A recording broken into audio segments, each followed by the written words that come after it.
The whiskey burned Michael's throat as he stared at the mounting bills spread across his office desk. The soft glow of his desk lamp cast long shadows across the paperwork, overdue notices, supplier warnings, and bank statements that told a story of impending doom. 20 years of building Thompson's hardware from the ground up, and now it was slipping through his fingers like sand. Emma's gentle knock on the door frame pulled him from his dark thoughts. Her concerned expression told him she'd been watching him longer than he realized. "It's past midnight, Michael. Come to bed." "Just a few more minutes," he mumbled, shuffling through the papers for the 100th time, as if the numbers might somehow change. The store had been his father's legacy, passed down with pride and expectations. Now, in the wake of the economic downturn and the new megastore opening across town, that legacy was crumbling. "You can't solve this tonight," Emma said, moving behind his chair to massage his tense shoulders. Her touch, usually comforting, felt like a reminder of everyone depending on him, their mortgage, their daughter's college fund, their employees' livelihoods. The phone buzzed, drawing both their attention. Randy's name flashed on the screen, and Michael felt Emma's hands tighten slightly on his shoulders. His younger brother had always been the family wild card, brilliant but unreliable, charming but dangerous. They hadn't spoken in months, not since Randy's latest venture had imploded spectacularly. "Don't," Emma whispered, but Michael was already reaching for the phone. Desperation made even the riskiest ports look like safe harbor. "Randy? It's late. Brother. Thank God you picked up." Randy's voice carried that familiar excitement that always preceded either a triumph or a disaster. "I've been watching the numbers for Thompson's. Things are rough, aren't they?" Michael's pride warred with his need. "We're managing." Randy's laugh crackled through the speaker. "Managing to sink, maybe. But listen, I've got something. Something big. The kind of opportunity that comes once in a lifetime. I need a partner I can trust, someone with a legitimate business infrastructure, and you need capital. It's perfect timing." Emma's fingers dug into Michael's shoulders, a silent warning. She'd never trusted Randy, not since the incident with their father's retirement fund 5 years ago. But that was before, when Michael had options. When he wasn't watching his father's legacy die a slow death. What kind of opportunity?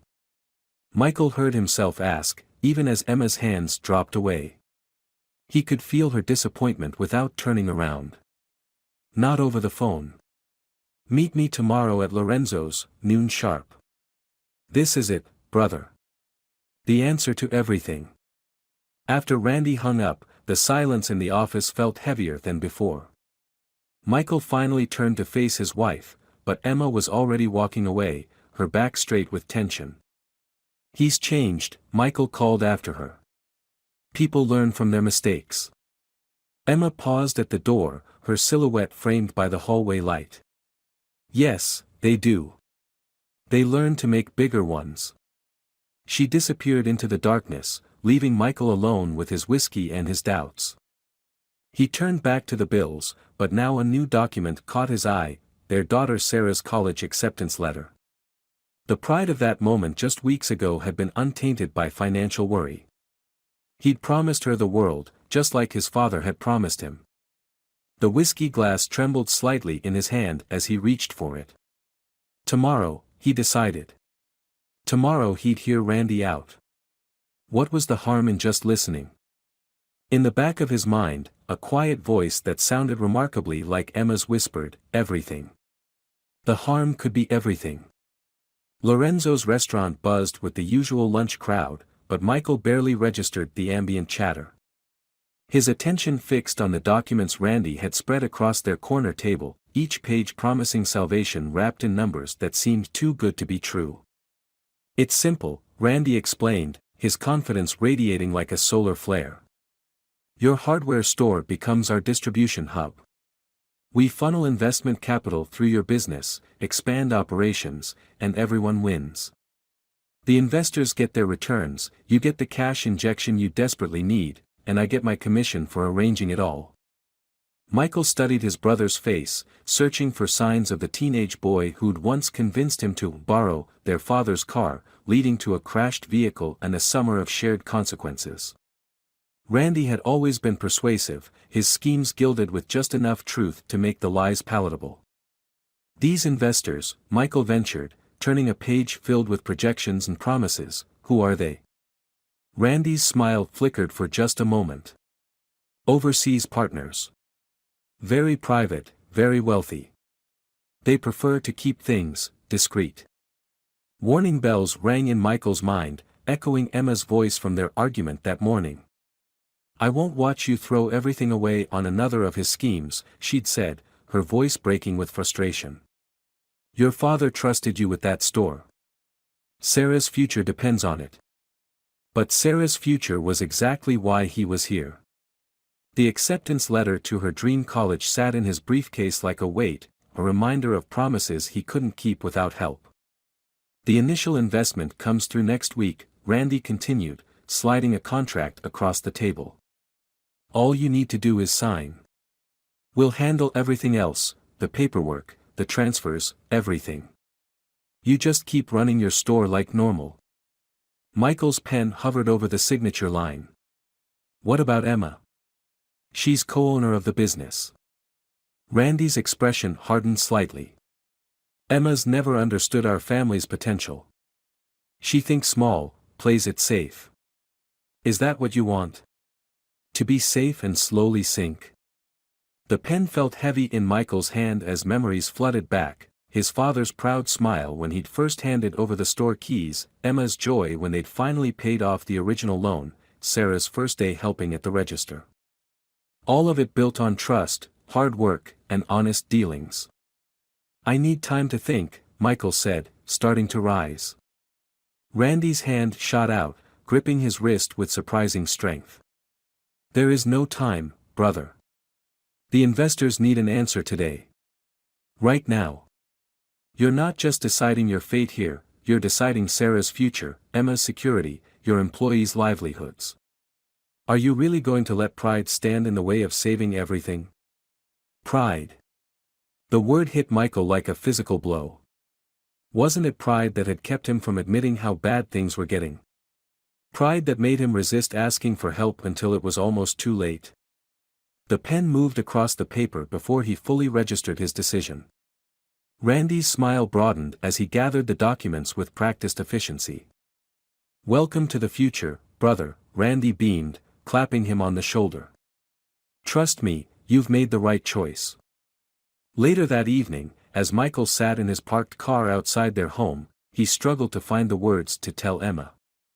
Through the living room window, he could see her helping Sarah with college application essays, both of them laughing at some shared joke. The sight should have brought comfort, this was all for them, after all. So why did he feel like he'd just sold his soul? His phone buzzed with a text from Randy, "First transfer coming tomorrow. Delete this message after reading." Michael's hands trembled as he erased the text. The setting sun cast long shadows across his dashboard, and in them, he could almost see the bars of a cage he'd willingly walked into. The first sign that something was wrong came in the form of a missing deposit. Michael sat in his office, staring at the bank statement that showed none of the promised investment funds. Randy's phone went straight to voicemail, again. 3 weeks had passed since that fateful lunch at Lorenzo's, and the initial euphoria of apparent salvation had curdled into creeping dread. Emma stood in the doorway, her expression a mixture of concern and carefully contained anger. The bank called again. "They're asking about unusual transaction patterns." Michael's throat tightened. Over the past weeks, large sums had moved through their business accounts, money appearing and disappearing so quickly he could barely track it. Randy had assured him it was normal, part of the investment strategy. "I'll handle it," he said, the words hollow even to his own ears. "Like you handled the IRS agent who showed up yesterday?" Emma's voice cracked with barely suppressed emotion. "Our accountant is asking questions I can't answer, Michael. What exactly did you agree to?" Before he could respond, his computer chimed with an incoming email. The sender was unfamiliar, but the subject line made his blood run cold: evidence of money laundering, Thompson's Hardware. With trembling fingers, he opened the message. Attached were documents, bank statements, transfer records, and correspondence that painted a devastating picture. The investment strategy was nothing more than an elaborate money laundering scheme. Randy had used Thompson's Hardware as a front to clean millions in illegal funds. "Oh God," Michael whispered, his vision blurring. "Oh God, no." Emma moved behind his desk, reading over his shoulder. Her sharp intake of breath felt like a knife to his heart. "He used us," she said quietly. "Just like Dad's retirement fund. Just like every other scheme. And you let him." The accusation hung in the air between them, heavy with 20 years of shared trust now fractured. Michael opened his mouth to defend himself, to explain, but the words wouldn't come. What could he say? That he'd been desperate? That he'd wanted to believe? His phone buzzed, a text from Randy: "We need to talk. Meet me at the old factory. Come alone." "Don't," Emma said, reading the message. "Call the lawyer first. We need to protect ourselves." "Protect ourselves?" Michael laughed bitterly. "I signed those documents, Emma. I authorized those transfers. Randy may have set the trap, but I walked right into it. Dad always said Randy would be the death of this family." Emma's voice was tight with suppressed tears. "But he never imagined you'd be his willing accomplice." The words hit harder than any physical blow. Michael remembered his father's face the day he'd handed over the store keys: the pride, the trust, the legacy of honest work passed down through generations. Now that legacy was tainted, possibly destroyed. His phone buzzed again. "Randy, time sensitive. Don't make me handle this without you." "I have to go," Michael said, standing. "I have to try to fix this." Emma blocked his path, her eyes blazing. "Fix what?" "Your brother used our business, our family's future, to launder money for criminals. Sarah's college fund, our retirement, everything we've built, it's all at risk now. What exactly do you think you can fix?" "Then what should I do?" he shouted, the weeks of stress finally cracking his composure. "Turn myself in? Watch everything collapse? Help me, Emma. Please. Tell me what to do." For a long moment, Emma just looked at him, and in her eyes he saw something worse than anger: disappointment. The Michael I married would know exactly what to do.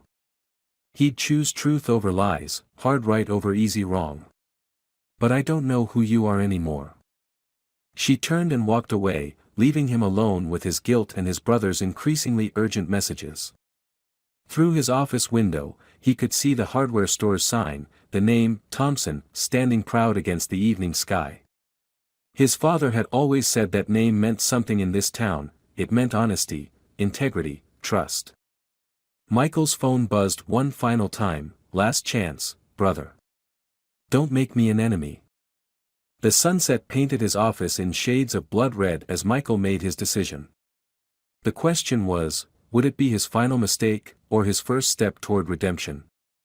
The abandoned factory loomed against the darkening sky, its broken windows reflecting the last rays of sunset like wounded eyes.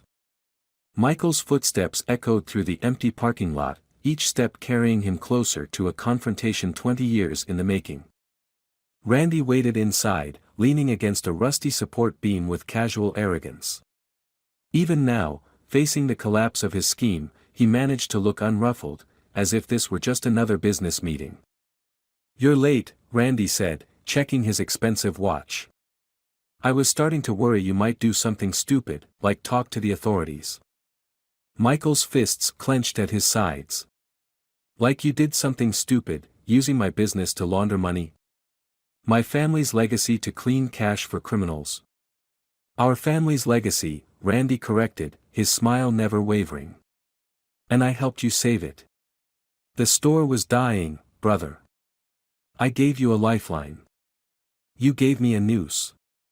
Michael's voice echoed through the empty space. The FBI is asking questions. The bank is freezing accounts. Emma can barely look at me. Tell me how any of that counts as saving anything. Randy pushed off from the beam, moving closer. There's still a way out. The investors I work with, they're willing to be reasonable. All you have to do is take responsibility for the transfers. Sign a few documents saying you acted alone, without my involvement. You'll face some fines, maybe probation, but the business survives. And you walk away clean, Michael finished, bitter understanding dawning. Just like with Dad's retirement fund. Just like every other time. I prefer to think of it as a mutually beneficial solution. Randy spread his hands. The alternative is much messier. If I go down, I won't go alone. Every signature, every transfer, every decision you made, it all points to willing participation. Emma loses everything. Sarah's college dreams vanish. Is that what you want? The mention of his daughter's name ignited something in Michael's chest, not the fear Randy intended, but a burning rage. You know what Dad told me, the day he caught you stealing from the register? He said, Randy's young. He'll learn. Keep watching out for your little brother. I've spent my whole life watching out for you, cleaning up your messes, believing you'd change. And I've spent my whole life watching you play the perfect son, Randy shot back, his composed facade cracking. Michael the responsible. Michael the trustworthy. Do you know what that's like? Living in the shadow of a saint. I'm no saint. Michael pulled out his phone, watching Randy's expression shift as understanding dawned. That's why I recorded every conversation we've had since that lunch at Lorenzo's. Every instruction about transfers, every detail about your investors. The FBI has copies. They're probably moving on your associates right now. Randy's face contorted with fury.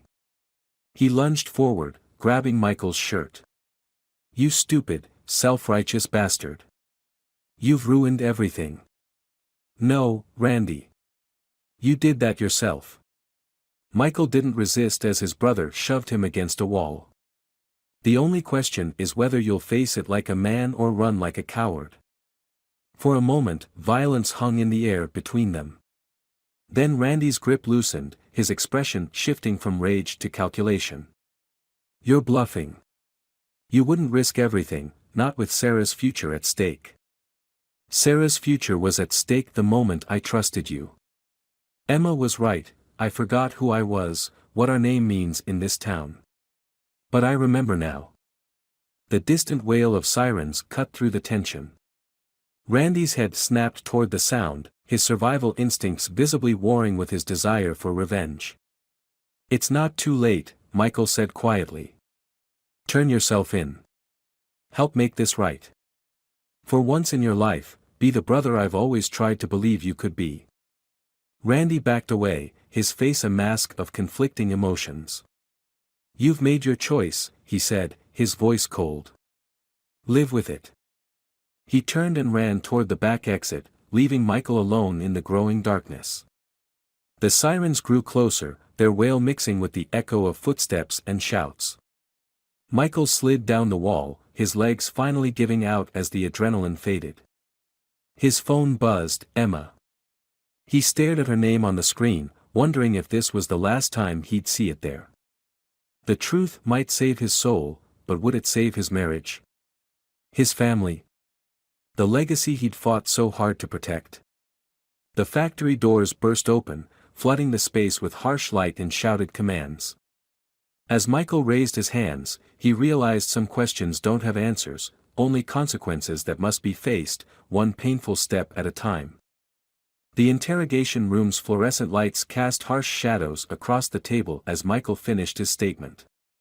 8 hours of questioning had left him exhausted, his voice raw from recounting every detail of Randy's scheme. Special Agent Carter closed her notebook, studying him with measured professionalism.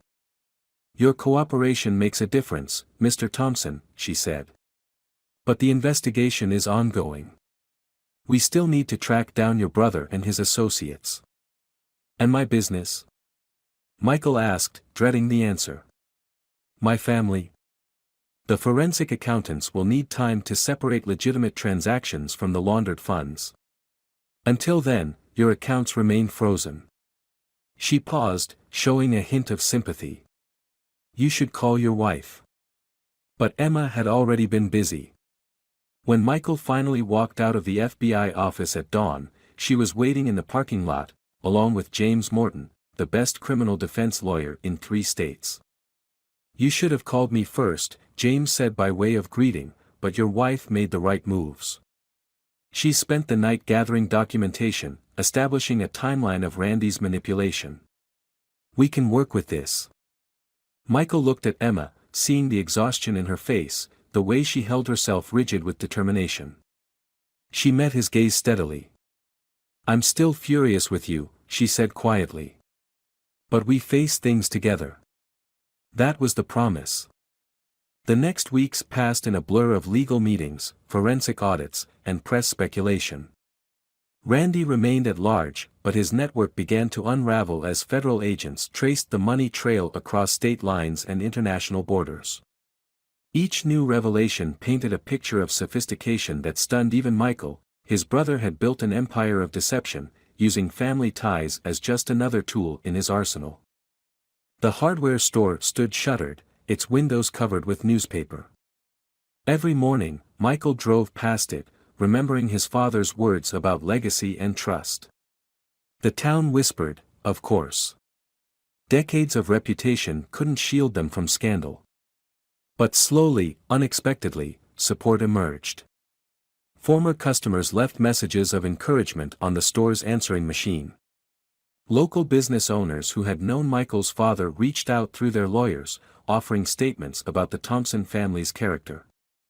Even Sarah's college, after reviewing the situation, extended her enrollment deadline.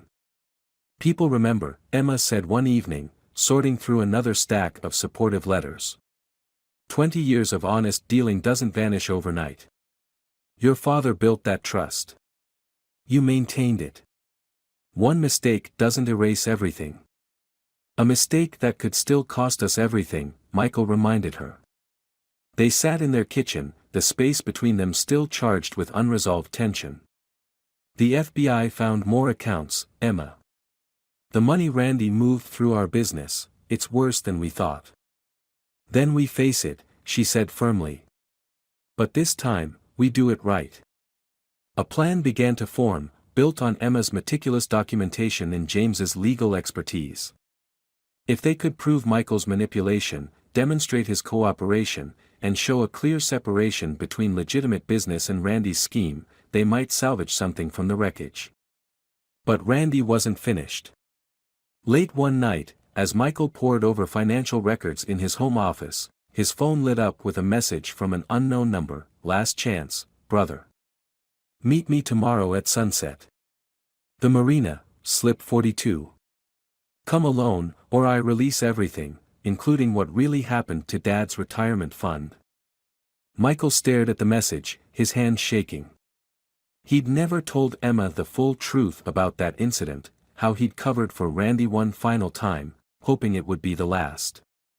Now that secret threatened to destroy what little trust remained in his marriage. The smart move would be to forward the message to Agent Carter. Let the FBI handle it. But as Michael looked at the old family photo on his desk, him and Randy as kids, their father's proud smile, their mother's loving gaze, he knew he had to face this himself. His fingers hovered over the phone, torn between calling Emma and maintaining his brother's demanded silence. The choice he made now would define not just his future, but the very meaning of family, trust, and redemption. Through his office window, the setting sun painted the sky in shades of judgment, counting down the hours until a final confrontation that would either save his soul or damn it forever. The marina's wooden planks creaked under Michael's feet as he walked toward slip 42. The setting sun cast long shadows across the water, where Randy's sleek yacht waited like a getaway vehicle. His brother stood on the deck, bag packed, ready to disappear into a carefully planned escape. You came alone. Randy called down, his voice carrying across the evening air. Yes.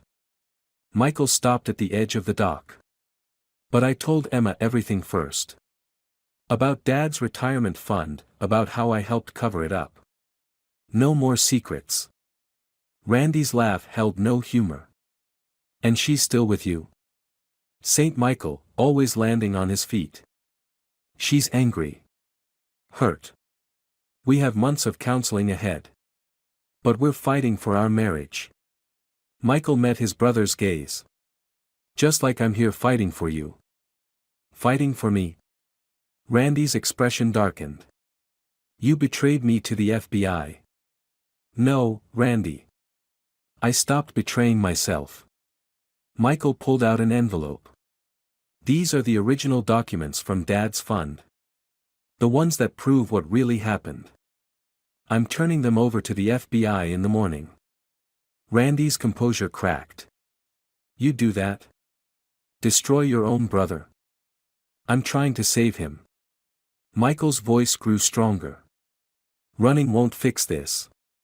You'll spend your life looking over your shoulder, burning through whatever money you've hidden away. Is that what you want? To die alone in some foreign country, remembered only for your betrayals? Better than dying in prison, Randy spat, but uncertainty flickered in his eyes. Dad always said we had a choice, be the man the world expects, or be the man we're meant to be. Michael stepped closer to the yacht. It's not too late to choose, Randy. Choice. Randy laughed bitterly. The FBI has frozen my accounts. My contacts have vanished. My own brother wears a wire to our meetings. What choice do I have? The same choice I made. Face the consequences. Help make it right. Michael held out his hand. Come home, little brother. For a long moment, only the sound of lapping waves filled the space between them. Then Randy's shoulders slumped, decades of defenses crumbling. How bad will it be? He asked quietly. Bad. But you won't face it alone. Randy stared at the sunset, at the horizon that had promised escape. Then, slowly, he picked up his phone and dialed. Agent Carter. This is Randy Thompson. I'm ready to turn myself in. The next months passed in a blur of legal proceedings, asset seizures, and painful revelations. Randy's cooperation helped dismantle an international money laundering network, earning him consideration during sentencing. Michael testified at the trial, speaking hard truths about family, betrayal, and the long road to redemption. Thompson's hardware reopened 6 months later, after federal investigators cleared its legitimate assets. The grand reopening drew a crowd, not of curious onlookers seeking scandal, but of loyal customers returning to a business built on generations of trust. Emma stood beside Michael as he cut the ribbon, their hands clasped tight. The road ahead remained challenging, rebuilding their marriage, repaying debts, restoring their reputation. But they faced it together, stronger for having weathered the storm. Sarah started college that fall, her tuition covered by a combination of scholarships and community support. She visited Randy in prison monthly, their conversations slowly rebuilding bridges burned by years of deception. On a crisp autumn evening, Michael sat in his office, looking at the old family photo. His father's words echoed in his memory, a Thompson's word is his bond. The glass of whiskey at his elbow remained untouched, a reminder of darker days, but no longer a crutch. Emma entered quietly, wrapping her arms around him from behind. Randy's lawyer called. With good behavior, he might be out in 7 years. Think he's really changed this time? I think he has a brother who finally showed him how. She kissed his cheek. Come to bed, Michael. Tomorrow's problems will wait. As they walked home through their small town, neighbors waved and called greetings. The Thompson name was healing, one honest dealing at a time. Michael squeezed Emma's hand, grateful for second chances and the hard-won wisdom to appreciate them. Above them, stars emerged in the darkening sky, not an ending, but a continuation. The story of two brothers, a family legacy, and the price of redemption. Some debts could never be fully repaid, but they could be faced with courage, honesty, and the love of those who choose to stand beside us, even in our darkest hours. The night wind carried the echo of his father's voice, "Be the man you're meant to be." At last, Michael knew he was